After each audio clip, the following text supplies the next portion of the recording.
Welcome to the Ingaged Podcast, the show for business owners who want straight talk on technology, data, and the systems and solutions that keep their companies moving.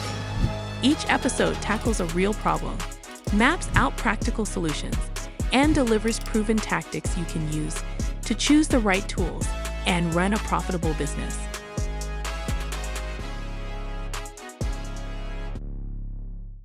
So Tim, thank you so much for joining me here, taking time out of your time at Top 500 to sit down and have a conversation. Anytime. So tell us a little bit about Feldco and how you personally came to be a part of the home improvement industry. Yeah, so Feldco is the Midwest leading home renewal company. We're based in Chicagoland. We cover most of Illinois, most of Wisconsin, the eastern part of Iowa, Northwest Indiana, and Western Michigan. So cover a lot of the Midwest, and we pride ourselves in delighting our customers with the industry's best value and experience. Got it. And what products do you guys focus on? We do replacement windows, entry doors and storm doors, siding, and roofing. Got it. So basically Big Ten country. Yep. For those types of products. So one of the things I want to talk about today is technology adoption. Yeah. At a company your size, you're always adopting technology. Yep. And what are some of the things that, as a leader of the business, that you're considering when you're thinking about bringing a new piece of technology into your business? Yeah, how can it make us either more efficient? How can it generate us more revenue? And how does it fit within our team and our culture and everything that goes with that? Got it. And from a people perspective, as you're thinking about those three things, how do you plan for that? Do you have people that are assigned to fill those roles and make sure those things are happening? How do you do it from a people perspective?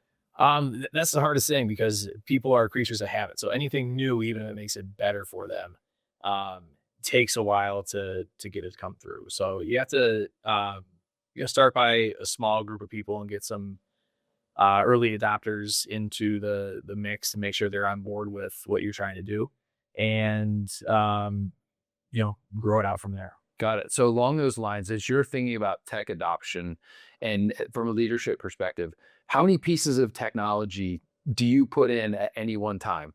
So, and let me add the context of it. We have so many people who come to us and then they fill out our intake form and they're like, yeah, we're doing our CRM and our CPQ and our finance system. And oh, by the way, we're also switching all of those over and giving everyone new devices. And we're like, oh my gosh, that's so much change.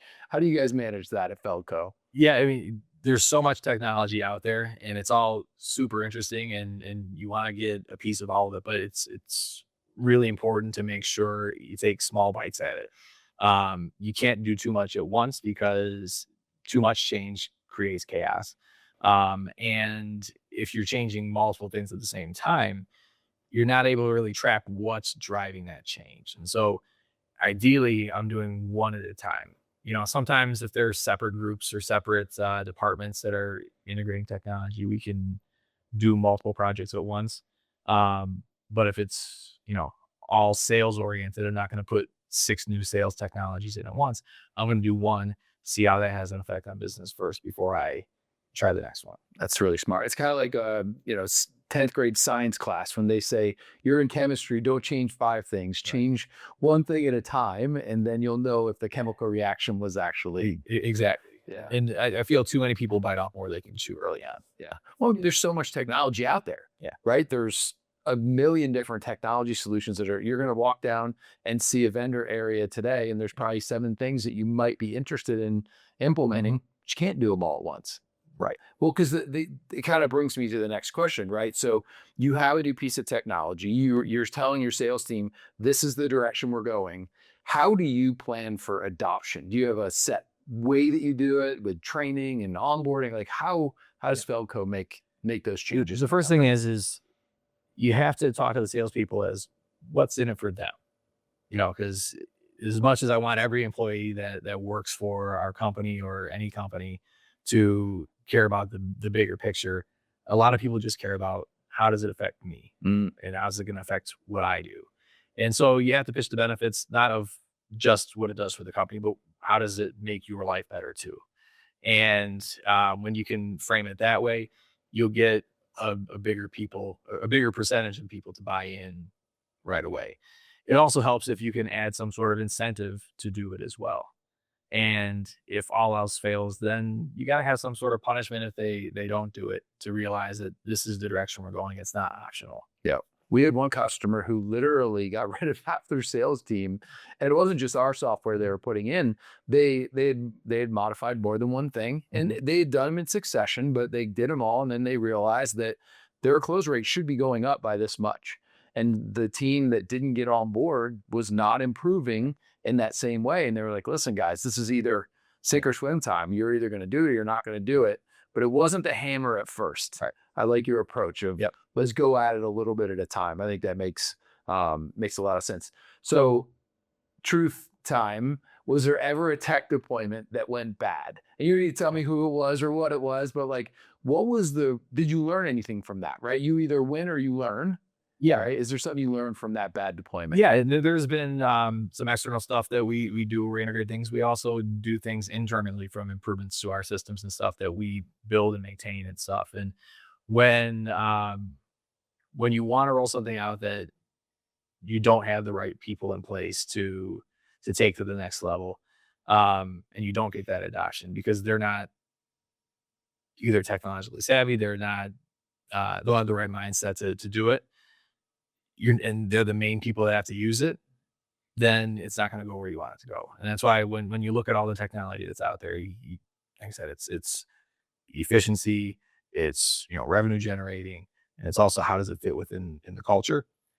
If the people you're trying to push this technology on aren't going to adapt to it, then it's a waste of a lot of time and money if you're going to push that out to them, because then it doesn't get used. Yeah. I know our biggest one is I assumed everyone would want to use it. Yeah. And then the reality, there was no incentive for them to use it. So to your point, and we were literally a year into a system for our customer success team, and I pulled the plug. I said, okay, it's not going to work. If I can't get them to buy in, and I'm not going to mandate it because they don't see the value and we're not putting the time in to make it great, what am I going to do? I'm not going to force their hand. Right. And the initial rollout's one thing, but then maintaining, that they use it after that. And the from a high level, we can roll something out and say, all right, this is what we're doing. Everybody says great. Yeah. And then when you walk away and then the day-to-day managers are in place to actually roll it out, are they on board with it? They were behind the scenes, but now that you're out of the room, are they going to keep moving it forward as well? Yeah. I totally underestimated the amount of training required at the beginning and then throughout the life cycle of the software. It's not a set it and forget it. Right. Do you have a sales meeting where you're consistently going over sales process with them? Yep. Technology is no different. Correct. Yeah. So how can you know, or how do you know? Do you have measurements in place for each tool that you put into place? Is there a rigor around that at Feldco? Yeah, anything we do, we want to see some sort of outcome from. So every technology is different, what it's designed to do. Some of it is, if it's a sales generated or a sales technology, I can say, all right, is this going to increase my closing? Is it going to increase my average deal size? My return on appointment? Or I can use those metrics to guide that. Other things I'm looking at, is the adoption there? Are the people using it regularly like they're supposed to? Or are they still going the other way around? Am I able to, if it's a call center thing, am I answering more calls? Are my people more productive with their hours that they're working? Yeah.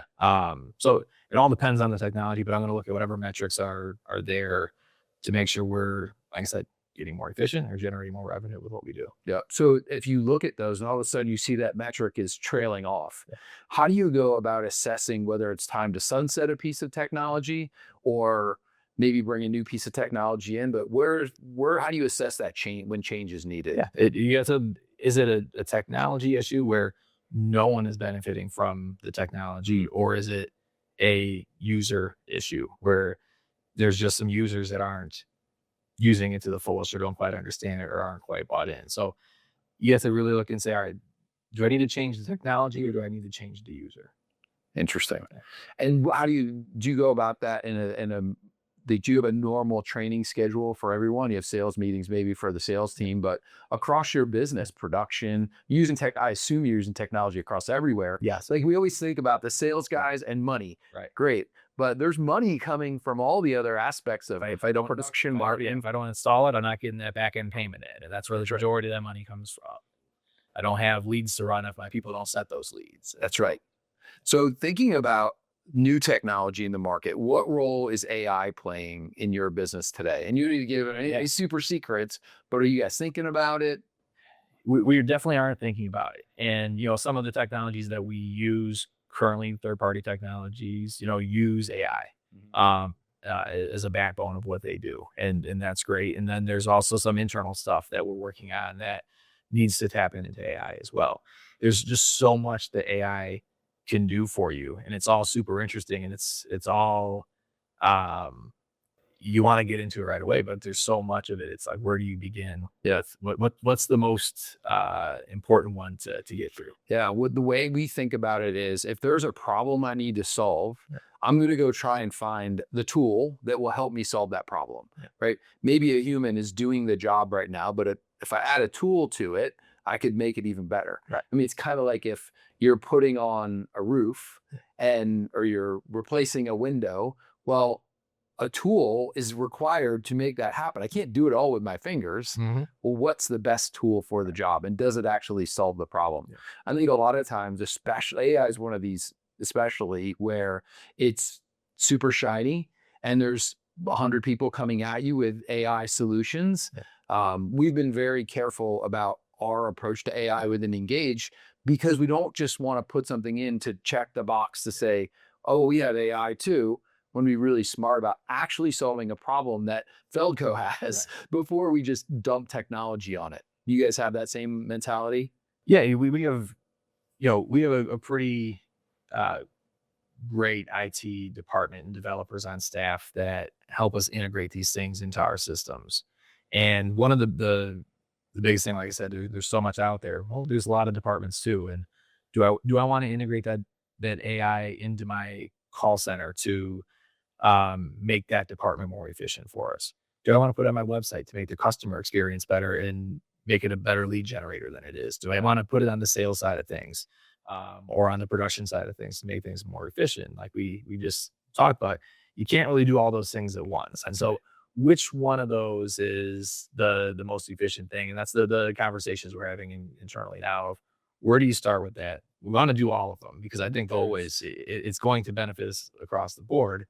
But you got to do it in small chunks to get to where you need to get to. And you have people chirping at your ear. Every team. Everybody's urgent and important in our own world. I like to think of it as AI experiments. So we're running a lot of AI experiments, both in the company, in the efficiency of the company, but also in the product, to identify which one actually has the most ROI. Because I could build a cool AI feature. So what? If it's not actually going to provide ROI to our customers, what's the point? Yeah. All right. One last question for you. What is your personal favorite tech tool right now? We use a lot of different tech tools. And like I said, there's some stuff we've built internally that has made us more efficient. There's some stuff externally. Can I give a shout out to a product that we use that kind of third party? Still, I think the biggest game changer from when it came out to what it does for us now is Hover, and how it completely changed the selling of siding and roofing, where it took so much time for a sales rep to measure a house by hand and do all the math and calculations to get to the square count and the linear feet and this and that. It's amazing that, guys didn't want to sell the product, didn't want to sell siding because it was too intimidating for them to learn the math side of it. They couldn't focus on just going there and selling a product. And that made that part so much more easy. It took away that excuse that they had to go out there and sell that product. And then on top of that, when you layered in a 3D model home, you didn't have to stand at the street and tell a customer and hold a small color sample of it and say, now imagine your house with this on there. You can actually show them this what your house looks like with that color. Yeah. What do you think about that? I think that changed the game for us more than anything else has. And now there's so much new technology coming out with the AI that is going to change it to a whole nother level as it comes up. That's right. But that's still to be seen of how that works for us. Where that's one that's, proven and has worked and has made the most impact on us. Yeah. It's pretty amazing to see. Well, it also goes back to everything we've talked about. When you look at a piece of technology, it solves a real problem for you, measurement. And now think of the ROI you're getting on not only measurement, the 3D models, the being able to swap different color samples in. It's a piece of software that continues to get better for you. It's a good measure of a good piece of technology and investment in your business. And when you look at that, my guys are able to sell things better. So I'm generating more revenue from it. That's right. On top of that, they're able to sell more accurately. And so I'm making better margin on things as well. So it's a win-win on all of it. And then it's a better customer experience overall. So you're hitting all three of the phases there. That's cool. Well, Tim, thanks for joining me today. If people want to get in touch with you after this, you're a wealth of knowledge. We've had some sidebar conversations before this as well. How can they get in touch with you or Feldco? Can I give my email address? Or? Yeah, whatever you prefer. Yeah. Tim Lengel at S4E4.com is my email address. Feel free to reach out. I'm happy to have any conversation you guys want. Awesome. Tim, thanks for coming in. I appreciate it. Thanks for listening to the Ingaged Podcast. If today's conversation helped you level up your business, follow and subscribe wherever you get your podcasts so you never miss an episode. Know someone who'd benefit? Pass it along. While you're at it, drop us a review and visit engaged.io to learn how to create, share, and measure your way to success. Until next time.